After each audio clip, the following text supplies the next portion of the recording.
Welcome to the Deep Dive. We are diving into censorship in the UK today, a really fascinating topic. And we've got a ton of information to cover, actually. We've got everything from, the super controlled narratives of wartime to the really fast-moving debates about what's okay to say online. Hmm. Our aim today is to, really extract the core insights, what's really going on, find some stuff that might surprise us along the way. And I think really get a handle on how the UK has approached the question of what you can and can't communicate. Yeah, no, absolutely. The research that you pulled together, it's amazing. It really shows how layered the idea of censorship is, how many different ways we can look at this. We're going to be, tracing how censorship has changed over time in the UK, looking at the laws, the specific cases that really highlight the tensions, the back and forth that always seem to be at play with censorship. I mean, it's about helping people get a more complete picture of this. It's not black and white. Right, right. Okay, so let's just jump right in. Let's start with a super interesting historical example. The Ministry of Information. This was set up actually during World War I and then sort of retooled in a big way for World War II. And it was basically the control center for shaping what information people had. Right. Yeah. Especially in World War II. The Ministry of Information, they were famously headquartered in Senate House at the University of London. And they had this huge staff, apparently like 999 people. Wow. Yeah, I know, 999. And their job was to keep up morale and stop anything that could hurt the war effort from spreading. Hmm. And it's not just about making stuff up, it's more about, choosing what to share very carefully or deciding what to hide entirely. And this is a question that pops up all the time.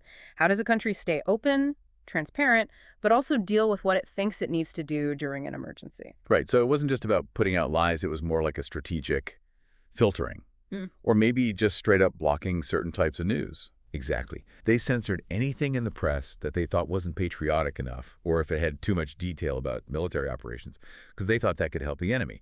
So it was this big effort to manage what people thought and believed when, the whole country was at stake. And this early example really shows us this tension, the government stepping in to control what information is out there, especially when they think there's a big threat. Right, and their influence went beyond newspapers, didn't it? They also had a big impact on movies, right? Oh, absolutely. They took over the GPO film unit and turned it into the Crown film unit. And that studio ended up making some really famous documentaries like Target for Tonight, Western Approaches, that really powerful film London Can Take It. They even tried out fiction with a movie called 49th Parallel.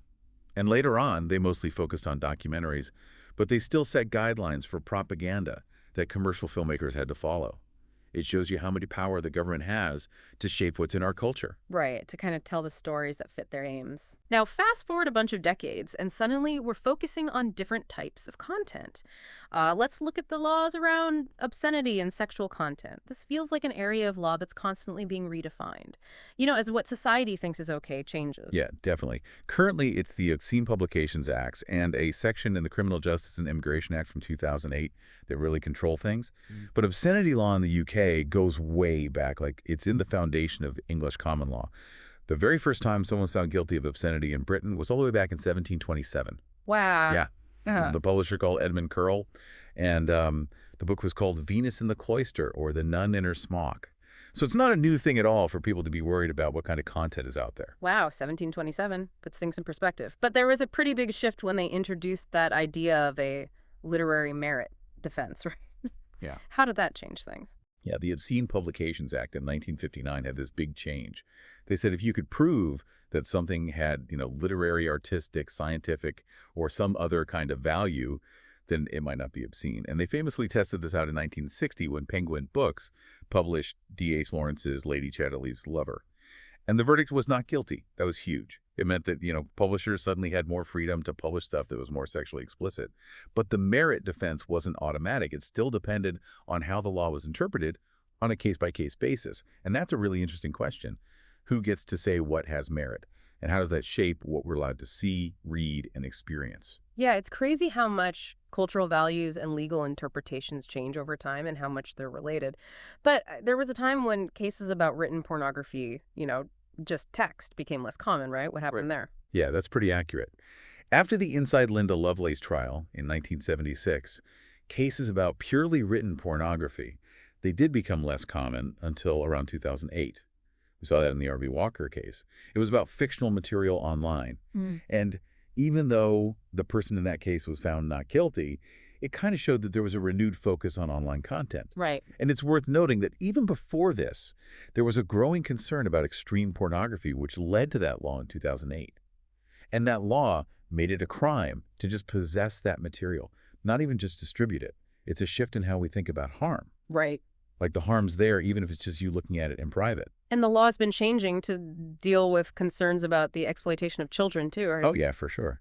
The Serious Crime Act in 2015 made things even stricter. It became illegal to create or even possess any kind of manual that explained how to groom or abuse children. Yeah. This shows how seriously society takes protecting kids and that they're going after every part of this problem. Okay.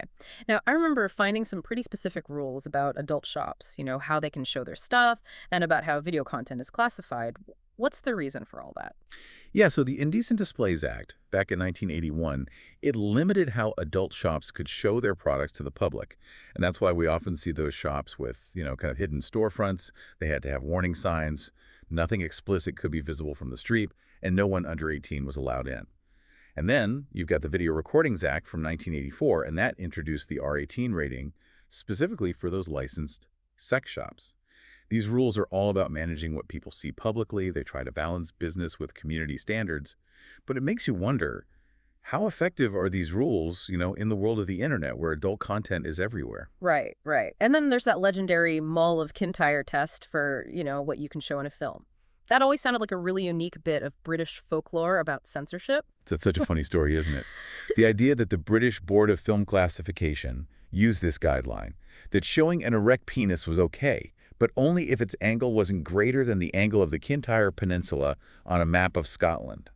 They say they first used it for the movie Caligula back in '79. Right. It's probably not even true. Okay. But it shows how random and weirdly specific some of these censorship decisions can be. Yeah, yeah. It makes you think about how uncomfortable people are with sex in movies, How much we try to control that. Okay, so we've talked about movies. Let's move on to the stage, to theater. Censorship has a pretty long history there, right? Yeah, it does. Censorship in English theater goes all the way back to the 1600s with this position called the Master of the Revels. But they got more organized about it in 1737 with the Licensing Act. This created a position called the Examiner of the Stage, who worked for the Lord Chamberlain's office. And this person, this examiner, could censor any play for political reasons, moral reasons, like if they criticized the government, if they showed something sexual that people wouldn't like, or anything that was blasphemous. And to put on a play publicly, you had to get a license. So playwrights had to submit their work, and someone would actually read it and decide if it was okay to be performed. Yeah, exactly. They had people like Edward Capel, who were deputy examiners. They'd read through all these plays super carefully. Later on, you had people like Charles Kemble, who was also an examiner of plays. And he was specifically looking for anything that was seen as, objectionable before a play could be performed. This whole system of licensing for theater lasted for centuries. It was a real restriction on how people could express themselves creatively on stage. And you have to think about the impact that had on English drama. It might have stopped a lot of voices from being heard. People who had different ideas or were critical of things. They might have just not bothered because they knew their play wouldn't be allowed. Yeah, it really highlights how different art forms were controlled in different ways. Now, let's look at something that often sparks a lot of debate. Libel law in England and Wales. It's known for being pretty tough, right? Yeah, that's a common view. Compared to other countries, the libel laws in England and Wales are generally seen as favoring the person who's making the complaint, the plaintiff. And one big thing is, the person being accused, the defendant, often has to prove that what they said wasn't defamatory or that they had a good reason to say it. And unlike personal injury cases, there's no limit on how much money you can be awarded in a libel case. Wow. And that can lead to massive legal bills. So it makes you think, is this system making it too hard for people to speak their minds freely because they're so worried about being sued? Right. Those big legal bills can scare people off. It might stop people or smaller organizations from criticizing something, especially if it's a powerful person or company. Exactly. People worry that the cost of getting sued will stop them from speaking out, even if they have valid points to make. And while there are ways for people with less money to bring a case, those no-win, no-fee deals, the system still seems pretty unfair. And there have been some famous examples of this, haven't there? Like the Simon Singh case with the British Chiropractic Association. Oh, yeah, that one was a really big deal. It showed how messy libel law can be. So Simon Singh, he's a science writer. He was sued by the BCA because he criticized chiropractic therapy. Hmm. And his criticisms, they were based on, proper scientific evidence. Right. He could only defend himself because people supported him and, he'd written successful books. That case really showed how vulnerable people are financially if they speak out on important issues. Like, where's the line between, scrutinizing science and protecting someone's reputation? It's tricky. Yeah. And then there was that case with the academic publisher Equinox. They were pressured to remove a peer-reviewed article about lie detectors. That raised big concerns about academic freedom. Like, can people threaten to sue to stop research from getting published? It's wild, right? Mm. An academic publisher in the UK, they felt like they had to take down a peer-reviewed article from a journal. Mm-hmm. And they even apologized. And it was all because of a threat from a company that made lie detectors. Yeah. They thought their product looked bad in the article. And it makes you think, how much power do businesses have to stop academic research from being shared? Yeah. It's good to know that there have been efforts to change libel law recently, though. Oh, absolutely. The Defamation Act in 2013 was meant to fix some of these problems. They tried to make it fairer for everyone, protect free speech, but also protect people's reputations. And they also wanted to stop libel tourism. That's when people sue in the UK because they think the laws are more favorable here, even if the thing they're complaining about happened somewhere else. Okay, let's move on to another area with a long and controversial history. Blasphemy law. This used to be part of censorship in Britain, didn't it? Yeah, blasphemy against Christianity was a common law crime, specifically something called blasphemous libel, but it was rare for anyone to actually be prosecuted for this. The last big case was White House v. Lemon, which involved Gay News magazine, in 1977. By the early 2000s, though, people were questioning whether these kinds of prosecutions even made sense anymore. Times had changed. Right. And eventually they just got rid of the law altogether. Yeah. What were the main arguments for that? Yeah, they officially abolished the crime of blasphemy on May 8th, 2008. And the people who wanted to get rid of it, they said that in a society with so many different religions and beliefs, it wasn't right for the government to say one religion was more important than others. Yeah. They also said it went against free speech. People should be able to say what they think about religion without getting in trouble with the law. But the whole discussion didn't end there, did it? Right. The Racial and Religious Hatred Act, which was from 2006, it raised a lot of concerns. People were worried it could actually lead to more restrictions on free speech. Yeah, I remember there was a lot of public debate and worry about that law. There's a lot of opposition. Mm-hmm. Like tons of groups, religious groups, secular groups, even comedians and satirists. Mm-hmm. They were worried that their work could be seen as inciting hatred against religion. But they ended up changing the law at the last minute. They put in this amendment that protected things like discussion, criticism, even ridicule of religion. This amendment was trying to find that balance, to protect people from real hatred, but also defend the freedom to express yourself. Yeah. It's tough, right? Where do you draw the line? Yeah. It's always a challenge trying to figure out where those boundaries are in a society where people have such different views. Okay, let's switch gears again. Let's talk about national security. That's an area where censorship is often justified, right? No. Especially when it comes to controlling official information. Yeah, for sure. The UK has a bunch of laws meant to protect government information, and the main reason they give is national security. And the big one is the Official Secrets Act from 1989. Right. And that act, it actually took away something called the public interest defense, which was part of the 1911 version of the act. What does that mean? So basically, even if someone could argue that revealing some information would be good for the public, they could still get in trouble with the law. It makes it harder for people to hold the government accountable, doesn't it? Yeah, it definitely raises concerns about government transparency, doesn't it? Yeah, definitely. A good example of this happened in 2004. A memo was leaked. It talked about a possible U.S. bombing of the Al Jazeera news network. Wow. The Attorney General at the time, he warned newspapers not to publish it. He used Section 5 of that 1989 Act. That section basically says you can't share protected information without permission. This case shows that the government is willing to use national security as a reason to keep information secret, even if it's something the public might have a right to know. Right. And the idea of national security plays a big part in how we think about terrorism, too, doesn't it? Yeah.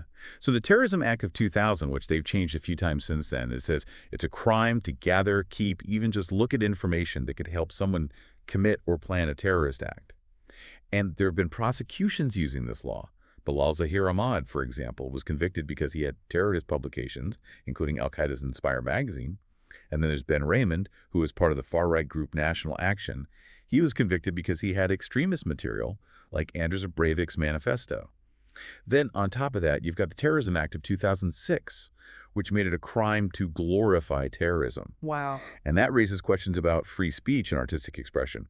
What counts as glorification? Where's the line between saying extreme things and actually encouraging violence?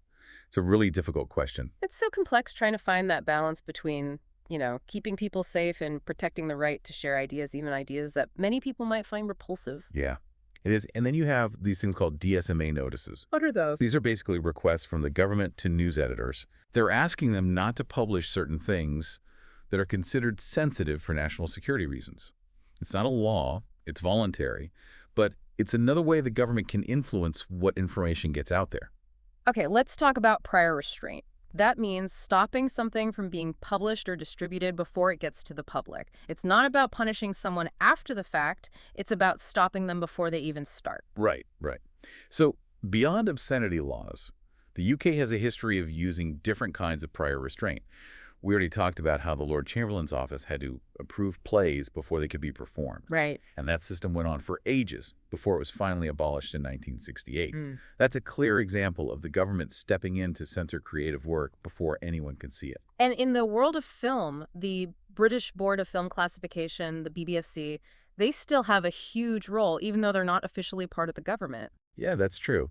The BBSC, they're not a government censor, but they basically act like one. Because if a film doesn't get a rating from them, no one will show it in cinemas or sell it as a video. It Right. doesn't make financial sense. Right, yeah. Local authorities, they technically have the power to overrule the BBFC, for what can be shown in their area, but they hardly ever do that. Wow. And then there's the Video Recordings Act of 1984. That law says pretty much every video has to be classified by someone chosen by the Home Secretary. Mm. And that's been the BBFC since the beginning. So even though it's not direct government control, it's a way of influencing what people can watch. Right. So we might not have direct government approval for content anymore, but these organizations, they still act like gatekeepers. What about advertising? Has that been subject to prior restraint too? Yeah, so up until 2007, you had the Broadcast Advertising Clearance Center, or BACC. They had to pre-approve pretty much all TV ads in the UK. But now you have the Advertising Standards Authority, the ASA. They're the main regulators for advertising, but they mostly investigate complaints after an ad has already been shown, instead of checking everything beforehand. Right. And then there's the internet. It's obviously made the whole idea of censorship much more complicated, hasn't it? It's completely changed the game. It's much harder to control what people see and do online. Because of that, some things have become more liberal, like there's now limited access to R18-rated hardcore pornography. But it's also led to new forms of control, like blocking websites that have copyright infringement or child pornography. The UK also has a system where internet providers filter out certain types of content by default. Really? Yeah, Yeah. stuff like pornography, anything related to suicide, and even content about alcohol or violence. You have to actively choose to turn that filtering off. So it's a question of, how do you protect people, but also let them make their own choices about what they access online. And then there's the whole issue of prosecuting people for what they say online, especially hate speech and offensive stuff. That's become a really big part of censorship these days, hasn't it? It definitely has. The Communications Act of 2003, it's often used to prosecute people for saying offensive or indecent things online. The law is pretty clear. They want to treat online communication as seriously as if you'd said it to someone's face. And the Sentencing Council, they've even talked about giving harsher punishments to people with huge followings on social media if they're found guilty of online offenses. And the government wants more power to control what happens on social media platforms. They're talking about giving out big fines if these companies don't follow the rules. I mean, just look at how many people get arrested in the UK every year for things they've said online. Wow. It's a very different world from the days of the Ministry of Information. It really is. Now, let's talk about something that happens outside of formal laws and regulations. Self-regulation. Industries controlling themselves. That's such a crucial part of how content is managed.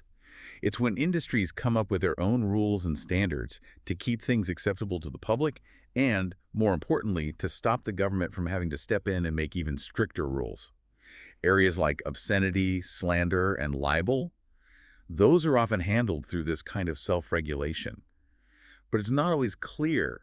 Is it genuine self-regulation or is it self-censorship? Are they doing it to avoid trouble or because they're scared of backlash? And there have been cases where that line is super blurry, haven't there? Like with James Flynn's book, it was accepted by the publisher and then they rejected it because they were worried about being sued for hate speech or libel. Yeah, that one really makes you think.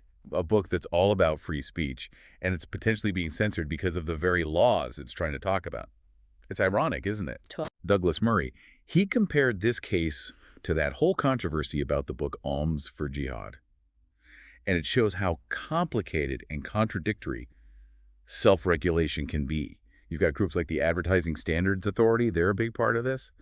And it's interesting that most newspapers now belong to the Independent Press Standards Organization, IPSO. That happened after the Leveson inquiry. They chose not to join Impress, which was the organization set up because of Leveson. They want to regulate themselves instead of having someone else do it. Okay, let's talk about something that might seem kind of niche, but it actually affects how people can access information and talk about politics. The rules about using footage from Parliament. Yeah, so both the House of Lords and the House of Commons, all their meetings, they're broadcast on BBC Parliament and the Parliament website. Right. But there are strict rules about how you can use that footage. Yeah. The big one is that you can't use it in political satire. Yeah, that's why if you watch comedy shows from other countries and they use clips from the UK Parliament, those clips will be cut out or changed when they're shown in the UK. Sometimes that makes it even funnier, but it's a rule.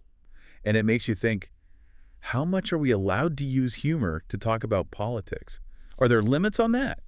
It's an interesting restriction on how you can talk about and, poke fun at what's happening in politics.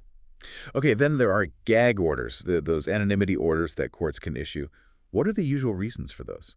These orders, they have several important uses. They can protect people's privacy, like suspects, witnesses, victims of crime, to keep their names out of the media. They can also be used when there are national security concerns, like if revealing something could be dangerous. A famous case was the murder of Alan Chapelleau. That trial was mostly held in secret, and the media weren't even allowed to speculate about why. It's thought to be the first criminal trial with such a wide-ranging gag order, and it really highlights that clash between open justice and the need to keep some things confidential. Right.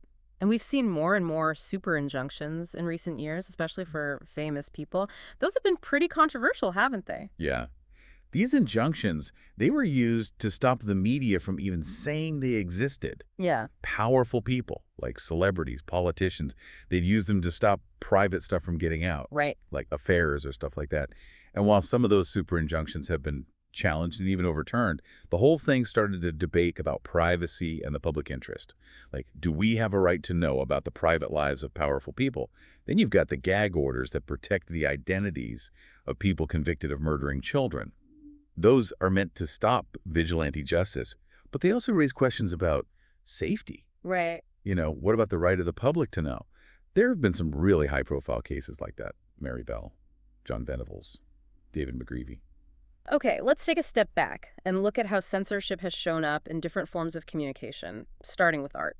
Art has been used for propaganda and political commentary for a long time. It's interesting, though, compared to many other European countries, Britain hasn't actually censored art all that much historically, especially during the French Revolution. At that time, Britain was a major center for political cartoons, and they weren't really censored. Artists like Isaac Cruikshank, James Gilray, and Thomas Rowlandson, they were pretty free to make fun of politicians and events. So it seems like they had a different attitude towards controlling visual political expression compared to other types of media. We've already talked quite a bit about film and the internet. What about books? How has censorship affected literature in the UK? Well, as we mentioned earlier when we talked about obscenity laws, books have definitely been censored. Right. It's been illegal to publish and distribute material that's considered obscene. The banning of James Joyce's Ulysses in 1922, that's a big example. And it's really interesting to look at what George Orwell said in his proposed preface to Animal Farm. It was called The Freedom of the Press. And he basically argued that during World War II, literary censorship in England wasn't really forced by the government. It was more self-imposed. Writers and publishers were avoiding criticizing the Soviet Union because Britain was allied with them. It makes you think about how much the political climate can influence what's published, even when the government isn't directly involved. Yeah, yeah. Now, radio and television, they've obviously had their fair share of censorship and control, haven't they? Oh, absolutely. The BBC, for example, they've got this history of banning certain songs. Yep. Yeah, sometimes for their lyrics, sometimes for promoting drug use, sometimes for political reasons, like they banned Give Ireland Back to the Irish by Paul McCartney and Wings and Back Home in Derry by Christy Moore. And they had this internal document called the Green Book from way back in 1949. It shows you what they thought was appropriate. They wouldn't allow jokes about toilets, anything about effeminacy, immorality, honeymoons, even ladies' underwear. Wow. Then more recently, in 2013, there was a whole thing where BBC Radio 1 refused to play the full version of Ding Dong, the Witch is Dead after Margaret Thatcher died. People argued about whether that was censorship. And then during the Troubles in Northern Ireland, the BBC and the commercial channels, ITV and Channel 4, they often stopped or postponed documentaries about Ireland. And there was this big incident in 1985 when the government actually blocked a documentary called The Real Lives from being shown that caused a strike by the National Union of Journalists. And for a while, between 1988 and 1994, you weren't allowed to hear the voices of Irish Republicans or loyalist paramilitaries on British TV or radio. They had to use actors to dub their voices. It's crazy, right? But there were some programs that pushed back against censorship. After Dark is One, they tried to have Jerry Adams on in 1988, but they weren't allowed. And even historical documentaries, like one from 1986 called Grease, The Hidden War, have been banned from being shown again. It shows you how complicated it gets with the government, broadcasters, and sensitive political issues. Yeah. And lastly, video games. That's a newer medium, but it's definitely been subject to calls for regulation and censorship, hasn't it? Definitely. In the early 90s, when games started to get more realistic and violent, there was this big debate about whether they needed to be regulated. Games like Mortal Kombat and Night Trap, they really sparked that discussion. Right. People were saying they should be covered by the Video Recordings Act. So in response, the video game industry, they set up their own system of age ratings in 1994. That was run by ELSPA, and it was later replaced by the PGI system in 2003. But even now, any game with really strong sexual content or graphic violence still has to be submitted to the BBFC, and they give it a legally binding age rating. And there's been some famous cases of individual games being controversial or even banned. Carmageddon in 1997 was initially banned because you could run over pedestrians. Oh, wow. Yeah. They ended up releasing a version where you ran over zombies instead, and that was okay. But eventually, the uncensored version was released with an 18 certificate. Then you had Hitman 2. Silent Assassin, in 2002, it was pulled from stores because of how it depicted C characters. And the Manhunt games, they were super controversial. The first one was actually blamed for a murder in 2004, though they later found out it wasn't actually connected. Wow. Some shops stopped selling it, so it actually made it even more notorious, and it sold more copies. Right. The Manhunt 2, that was actually banned by the BBFC in 2007. But they appealed, and a court reviewed the decision, and eventually a modified version was released. It just goes to show there's always this back and forth about what's acceptable in video games, especially when it comes to violence. It's a really comprehensive overview of how different types of expression have been controlled and challenged over time in the UK. But to really understand these themes, let's look at some specific examples, like specific cases, and we have quite a list here. We do. We've got a lot to cover. These cases, they really help us understand how these censorship laws have been used and what impact they've had. We can go all the way back to the 1790s. The Treason Act and the Seditious Meetings Act, they were used to suppress a movement that was pushing for political reform, the Radicals. Then you have the Perfumer Affair in 1963. The government used legal action to basically stop the press from talking about the scandal. And in 1977, the Sex Pistols had their song, God Save the Queen, banned by the BBC. That was a big deal at the time.